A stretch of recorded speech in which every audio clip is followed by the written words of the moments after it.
Inglaterra del siglo XII encontramos los primeros textos significativos sobre los sucesos relacionados con muertos excomulgados. De Nugis Curialium, 1193,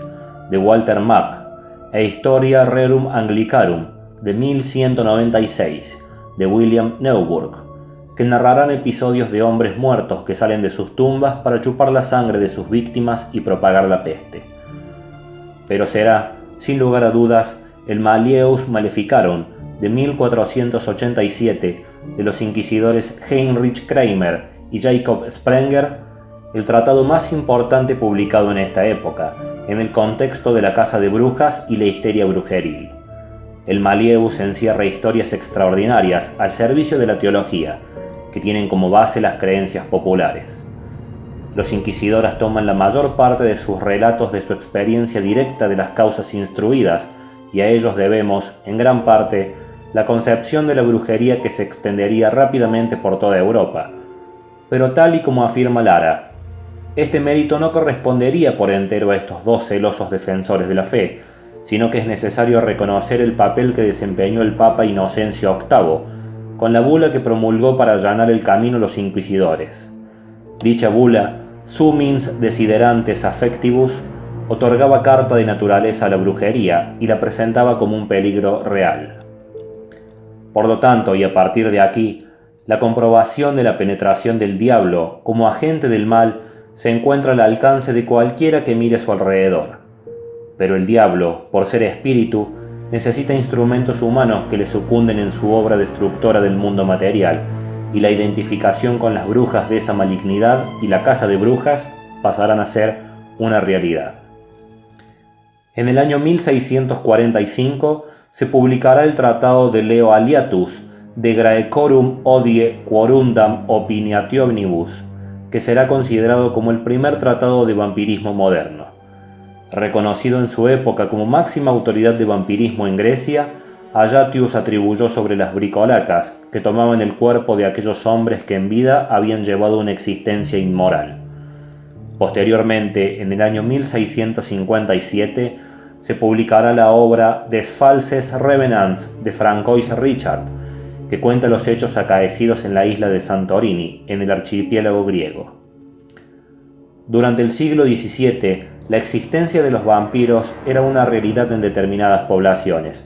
y se intentaba encontrar explicaciones pseudocientíficas a este fenómeno.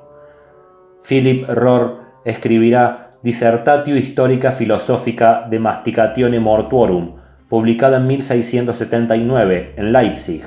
que constituye uno de los primeros estudios que intentarán racionalizar de manera sistémica la creencia en los vampiros. Otros tratados que versarán sobre el tema son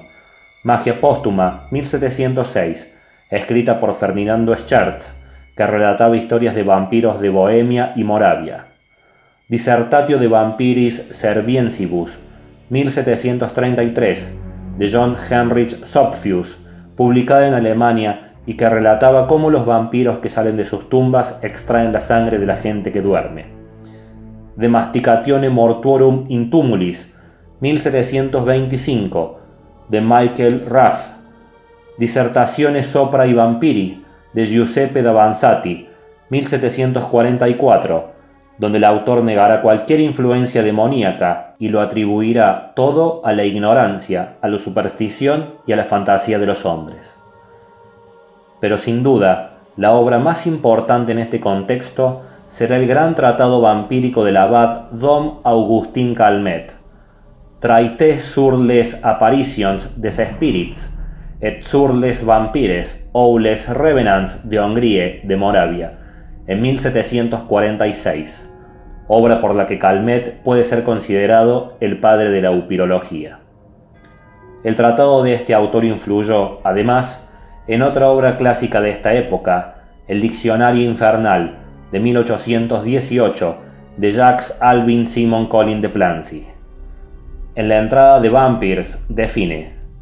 dimos los nombres de muelles, espiras y en general vampiros en Occidente, brucolaques en Morea, a hombres muertos y enterrados durante varios años, que regresaron en cuerpo y alma, infestaron aldeas, hombres y animales maltratados, y especialmente la sangre de sus familiares, causándoles la muerte.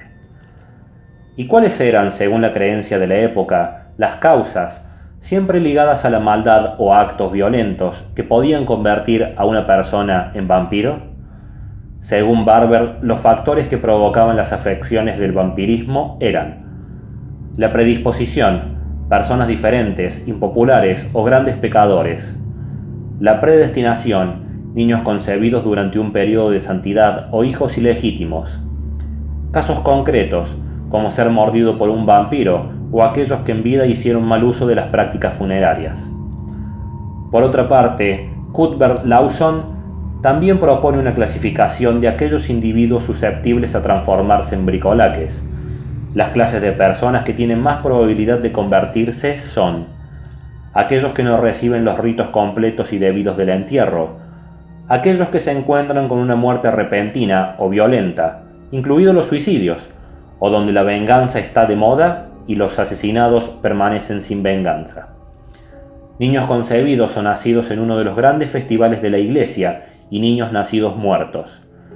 aquellos que mueren bajo una maldición, especialmente la maldición de un padre o uno autoinvocado, como en el caso de un hombre que, al perjurar en sí mismo, invoca por su cuenta todo tipo de condenas y lo que se dice es falso; los que mueren bajo la prohibición de la Iglesia, es decir, excomulgados; los que mueren sin bautizarse o apóstatas; hombres de mala vida e inmoral en general, más particularmente si han tratado con los más negros tipos de brujería; los que han comido carne de una oveja que fuese asesinada por un lobo, y aquellos sobre cuyos cuerpos muertos ha pasado un gato u otro animal. La procedencia y el significado de estas diversas creencias sobre las causas del vampirismo se discutirán en la siguiente sección. Causas todas ellas, como podemos apreciar, refutadas o condenables según las creencias de la época o los preceptos de la Iglesia Católica. Con esta breve panorámica ponemos el énfasis en la gran proliferación de tratados y la importancia que el tema del vampirismo despertó entre los estudiosos, sobre todo en el siglo XVIII. De entre ellos, el tratado que más influencia ejerció sobre los intelectuales de la época fue el de Calmet, por sus explicaciones minuciosas y didácticas,